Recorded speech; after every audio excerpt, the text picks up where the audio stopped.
இந்த சம் பார்த்தீங்கன்னா இதில் என்ன கேட்டிருக்காங்க, what is the value of 39.2% of 700. நார்மலாக நம்ம இதை 700 by 100 into 39.2 எப்படி போட்டு சால்வ் பண்ணால் கொஞ்சம் டைம் கன்சம்ப்ஷன் ஆகும், ரொம்ப டைம் ஆயிரும். ஸோ அதுக்கு நம்ம என்ன பண்ண போகிறோம் அப்படின்னா ஸ்ப்ளிட் மெத்தட் தான் யூஸ் பண்ண போகிறோம்.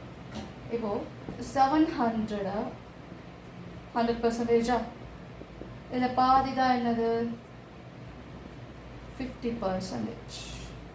சரி, அப்போது 10% என்ன வரும், இதில் ஒரு 0 இதில் ஒரு 0 கேன்சல் பண்ணிட்டா 70 தான் இது 10%.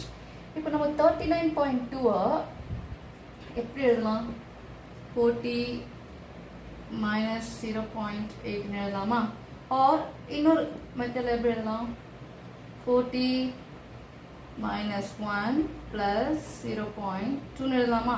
ஸோ நீ இதில் எப்படி பண்ணாலுமே ஆன்சர் கிடச்சிரும். ஸோ நான் இதை எடுக்கிறேன்.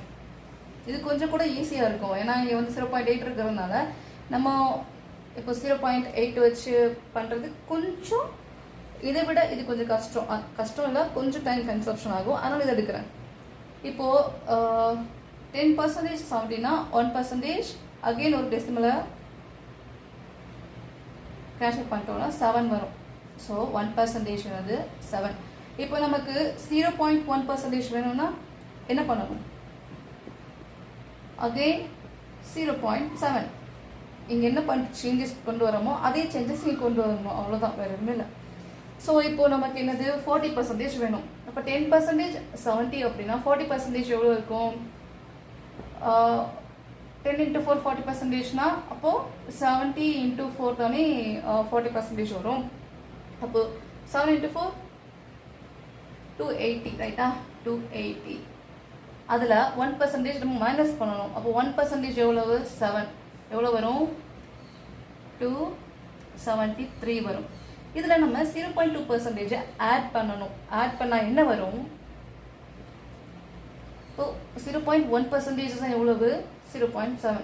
அப்போ 0.2% என்ன வரும், 7 into 2 14, அப்போ 1.4. இதுதான் 0.2% வேல்யூ. ஸோ இதை நம்ம ஆட் பண்ணணும். அப்போ 1.4 எவ்வளோ வரும், 4 4 7 2. ஸோ இதுதான் நம்மளுடைய ஆன்சர்.